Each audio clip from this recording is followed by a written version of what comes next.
Si Emmanuel Manny Dapitan Pacquiao ay ipinanganak sa Kibawe, Bukidnon at lumaki sa General Santos City. Mula sa matinding kahirapan, nagsumikap siyang umangat sa buhay sa pamamagitan ng boxing. Bata pa lamang, nagbebenta na siya ng pandesal at yosi sa kalsada. Ngunit sa loob ng mahigit 2 dekadang bilang boksingero, nakamit niya ang tagumpay na nagdala sa kanya ng bilyong-bilyong piso na yaman.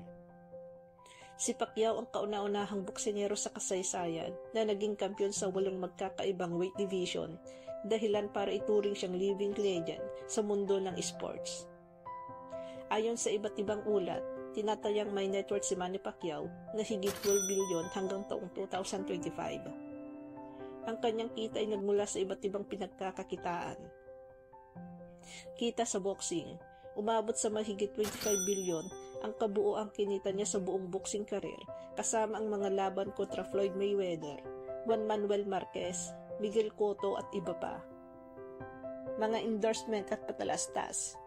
Tinatayang kumita siya ng 2 to 3 bilyon mula sa mga brand tulad ng San Miguel, Nike, Hewlett-Packard at iba pa. Negosyo at investments. Malaki rin ang kanyang kinikita sa mga negosyo gaya ng Team Pacquiao Coffee, Pacquiao Sports and Entertainment Holdings at mga paupahang ari-arian.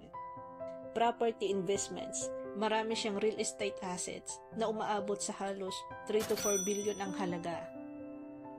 Kilala si Manny Pacquiao sa kanyang malalaking bahay at mga lupain sa loob at labas ng bansa. Mansion sa General Santos City. Mala resort na tirahan na may swimming pool, gym, chapel at malawak na bakuran. Tinatayang halaga na umaabot sa 500 million pesos. Mansyon sa Forbes Park, Makati. Isa sa pinakamahal na bahay ng pamilya Pacquiao, ginamit noong senador pa siya. Tinatayang halaga ng 7 million pesos hanggang 1 billion pesos. Rest house sa Sarangani Province. Bahay bakasyonan na malapit sa kanyang distrito bilang dating kongresista.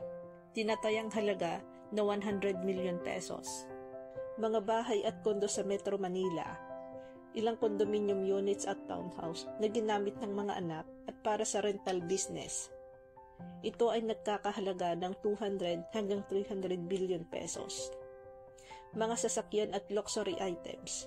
May koleksyon siya ng mga mamahaling kotse tulad ng Ferrari, Porsche, Hummer at Mercedes-Benz. Meron din siyang private jet na nagkakahalaga ng halos 1 billion pesos. Bukod sa boxing at politika, malawak din ang investment ni Pacquiao sa iba't ibang negosyo. Team Pacquiao Coffee, sariling coffee brand. Pacquiao Sports and Entertainment, kumpanya para sa mga boxing event at promotion. Real estate development, mga lupang pinaupahan sa General Santos at Davao. Agribusiness, may mga lupain siya para sa taniman ng nyog, palay at mais.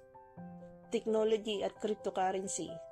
Nakilala rin siya sa paglabas ng sariling digital token na tinawag na Pacman token. Ang kabuuang halaga ng kanyang mga negosyo ay tinatayang nasa 2 to 3 billion pesos.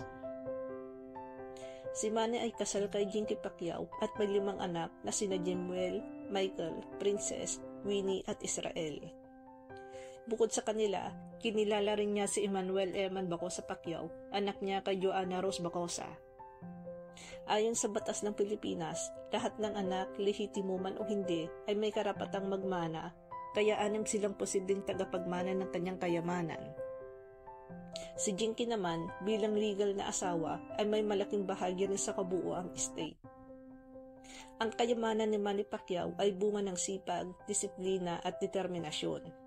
Mula sa pagiging batang lansangan sa Jansan, naging isa siya sa pinakamayayamang Pilipino sa larangan ng esports.